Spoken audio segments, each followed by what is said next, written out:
আসসালামু আলাইকুম। আপনারা সবাই কেমন আছেন? আমি তো আলহামদুলিল্লাহ অনেক ভালো আছি। আজকে আমার ছেলে-মেয়েদের জন্য নুডলস রান্না করব। নুডলস আর পাস্তা একসাথে সিদ্ধ করে নিলাম।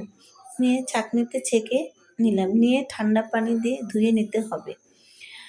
ঠান্ডা পানিতে ধুয়ে ভালোভাবে ধুয়ে নিতে হবে। আঠালো ভাবটা যেন চলে যায়। এই যে আমি নুডলসটা ছাঁকনিতে ছেঁকে ঠান্ডা পানিতে ধুয়ে এখন একটু রাখলাম। অন্য একটি কড়াইতে আমি কাঁচামরিচ, পেঁয়াজ, তেল দিয়ে ভেজে নিচ্ছি। ভেজে একটু যখন নরম হয়ে আসবে আমি সাথে ডিম একটা দিয়ে দিতেছি। ডিমটা দিয়ে আমি একটু লবণ দিয়ে দিব। দিয়ে আমি ডিমটা ভালো করে ভেজে নেব। সামান্য একটু লবণ দিয়ে দিলাম। দিয়ে আমি ডিমটা ভালো করে ভেজে নেব। ভেজে আমি আপনারা যদি আমার চ্যানেলটা ভালো লাগে একটু লাইক এবং ফলো দিবেন এবং আপনাদের একটু শেয়ার করে দিবেন। এখন আমি ওই ডিমের ভিতরে একটা মশলা দিয়ে দিলাম। ম্যাগি মশলার প্যাকেট দিয়ে ভালোভাবে ডিমটা নেড়ে ভেজে নিয়েছি। সাথে একটু মাংস দিয়েছি। মাংসটা দেখাতে পারি নাই, স্কিপ হয়ে গেছে। এখন আমি সাথে এগুলা ভালো করে ভেজে আমি ভালো মতো ভেজে নেব। নিয়ে আমি নুডলসটা ছেড়ে দেব। ছেড়ে ভালো করে আমি নুডলসটা ভেজে নেব। বড় ছেলে বলতেছে, আম্মু চলো বাইরে যাব, বাইরে যাব। কোথায় আর যাব ভাবতেছি। ছেলেকেও বলতেছি। ছেলে বলল, মা চলো, বছরের প্রথম দিন আজকে সন্ধ্যা হয়ে যাচ্ছে, একটু ঘুরে আসি।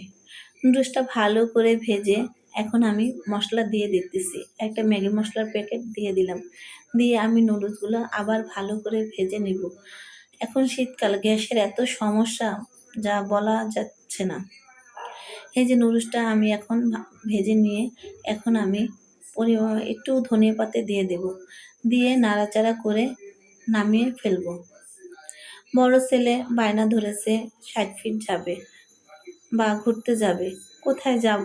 ছেলেকে বলতেছি আমি যাব না, এখন নুডলস খাও, খেয়ে পড়তে বসো। ছেলে বলল, চলো মা, যাব যাব যাব।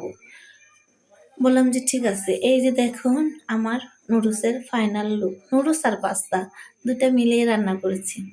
এখন ছেলে খাওয়া দাওয়া করলো, করে চলে গেলাম ছেলে ছেলে দুই ছেলেকে নিয়ে, মেয়েকে নিয়ে ঘুরতে। ঘুরতে ঘুরতে আমাকে চলো ওদিকে যাই, যাই দেখি কিরকম লাগে। রিস্কায় উঠতে উঠতে তা আমরা একটা ভীষণের দোকানের সামনে দাঁড়াবো। একটা ওভেন কেনার অনেক ইচ্ছা ছিল, তাই আজকে দেখি বছরের প্রথম দিন স্মৃতি হিসাবে থাকুক, 25 সাল, তাই ভাবলাম যে একটা ওভেন নিয়ে আসি। এখন এই যে আমার বড় ছেলে মেয়েটাকে নিয়ে ঢুকলো। আমার দুই ছেলে এক মেয়ে, ওদের সাথে করে নিয়েই ঢুকে পড়লাম দোকানে। দোকানে ঢুকে ভাইয়ের সাথে কথা বললাম। ভাই বলল যে এখন তো ফ্রিজ, ওয়াশিং মেশিন এগুলো ডিসকাউন্ট চলতেছে। তো ওভেনের দাম দর জিজ্ঞাসা করলাম, কত কি ভালো মন্দ কোনটা ভালো হবে। পাশে ফ্রিজগুলোও আমি দেখে নিচ্ছি।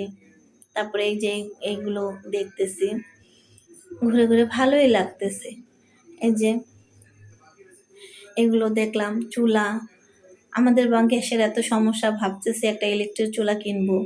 তারপরে চলে গেলাম, আমার ছেলে বলল, চলো মা দেখি একটা ওভেনই নিতে পারি কিনা। তা ওরকম প্রিপারেশন নিয়ে যাই নাই, তারপরও হয়ে গেছে আলহামদুলিল্লাহ, আলহামদুলিল্লাহ, আলহামদুলিল্লাহ। তা এই যে ওভেন একটা পছন্দ করলাম, ভাই খুলে আমাদের দেখাচ্ছে। এই যে কত টিভি তো ডিসকাউন্ট ছিল।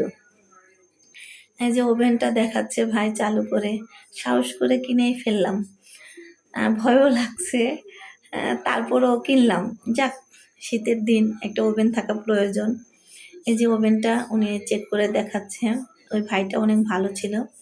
এই যে খুলে দেখাচ্ছে। আলহামদুলিল্লাহ, আল্লাহর কাছে লাখ লাখ শুকরিয়া, যত একটা সংসারের প্রয়োজনীয় জিনিস কিনতে পারলাম। এই যে উনি দেখাচ্ছে, ছেলের কাছে কিছু টাকা ছিল, নিজের কাছে একটু টাকা ছিল, তাই কিনা হয়ে গেল আলহামদুলিল্লাহ। এই যে উনি বের করে দেখাচ্ছে। তো ওখানে 3টা ওভেন ছিল, তার মধ্যে আমার ছেলে ব্ল্যাকটা পছন্দ করেছে। এরকম একটা ওভেন আমার বোনের ঘরেও আছে। এটা খুবই ভালো ভীষণের, তাই কিনলাম। বড় ছেলে টাকা দিল, টাকা দিয়ে রিক্সা ডাক দিলাম, রিক্সাতে উঠে চলে আসতেছি।